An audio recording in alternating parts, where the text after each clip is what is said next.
hate you, but you need to stay out of my way.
I know how much you like to fight.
unfortunate. I know how much you like to fight, so I'll add a new problem to your night. Jar, what can I do for you?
Please deposit 5 coins.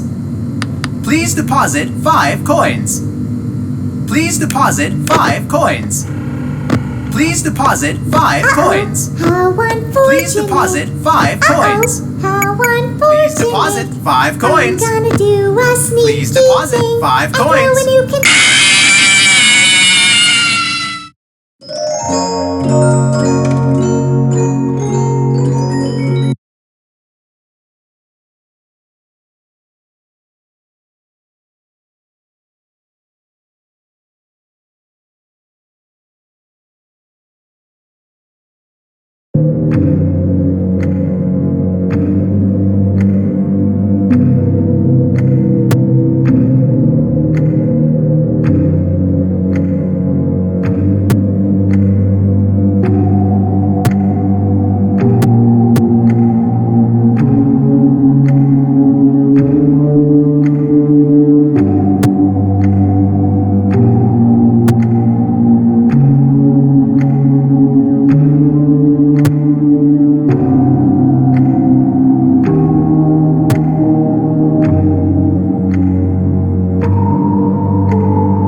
Ready for my close-up.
Hello?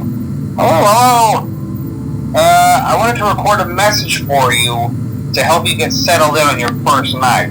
I actually worked in that office before you. I'm finishing up my last week now, as a matter of fact, so I know it can be a bit overwhelming, but I'm here to tell you there's nothing to worry about. It seems that you have met your end. What a pity. You know, I don't feel too bad about it, though. After all, if it weren't me, it would have just been one of the others, I guess. And I'm honestly just glad to be out of those air ducts. You know, it's not easy for a hippopotamus to fit up there, and not easy to get down either, and not as young as I used to be, as you can see.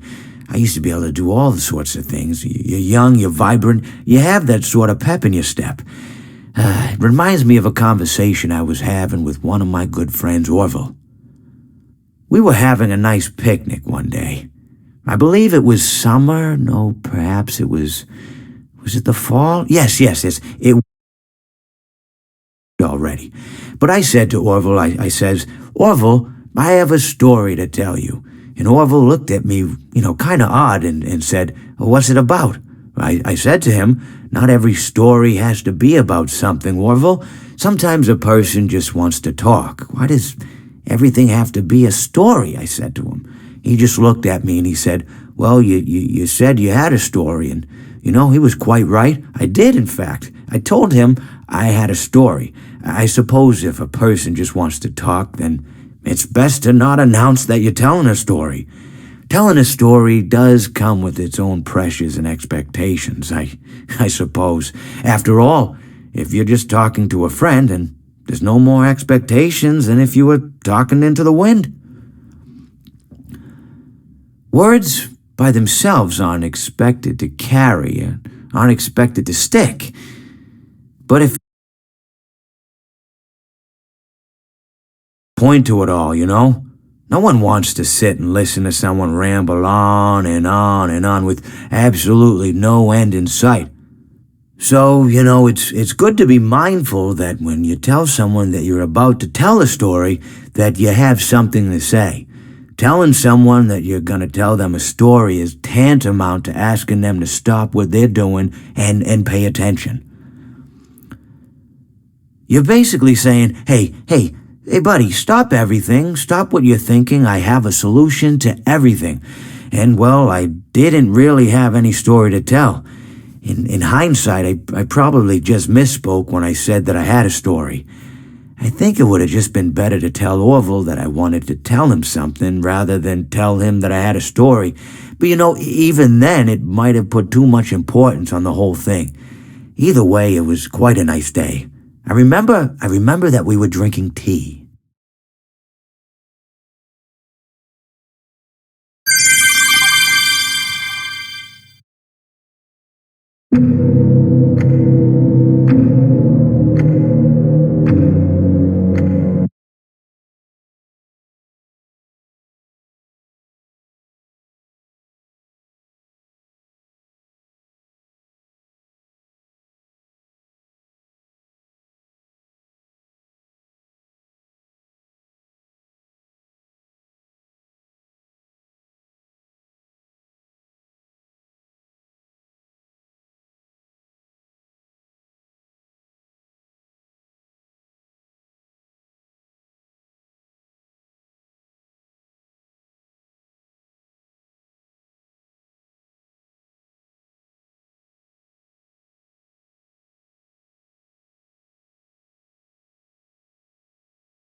Don't get distracted.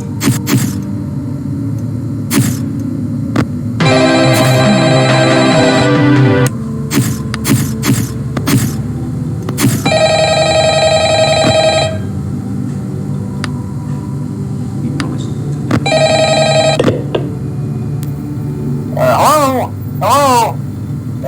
Well, if you're hearing this and you made it to day 2, congrats.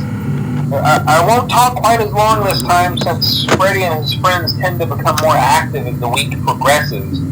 It might be a good idea to peek at those cameras while I talk, just to make sure everyone's in their proper place, Interestingly enough, Freddy himself doesn't come off stage very often. I've heard he becomes a lot more active in the dark, though, so hey, I guess that's one more reason not to run out of power, right?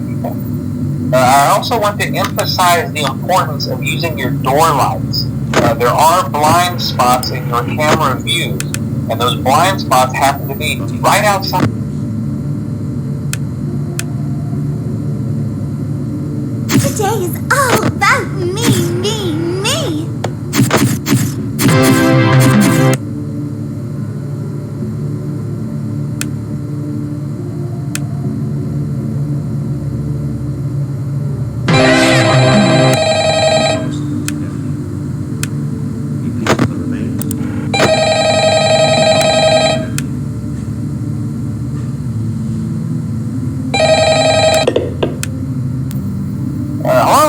Hello? Well, if you're hearing this and you made it to day 2, congrats. I won't talk quite as long this time since Freddy and his friends tend to become more active as the week progresses. It might be a good idea to peek at those cameras while I talk, just to make sure everyone's in their proper place, you know. Interestingly enough, Freddy himself doesn't come off stage very often. I've heard he becomes a lot more active in the dark, though, so hey, I guess that's one more reason not to run out of power, right? I also want to emphasize the importance of using your door lights. There are blind spots in your camera view, and those blind spots happen to be right outside your doors. So if you can't find something or someone on your cameras, be sure to check the door lights. You might only have a few seconds to do that. Not that you would be in any danger, of course. I'm not implying that. Also, check on the curtain in Pirate Cove from time to time. The character in there seems unique in that he becomes more active if the cameras remain off for long periods of time. I guess he doesn't like being watched. Get distracted. I don't know. Anyway, I'm sure you have everything under control. Talk to you soon.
私は最終的に一つのものを得た。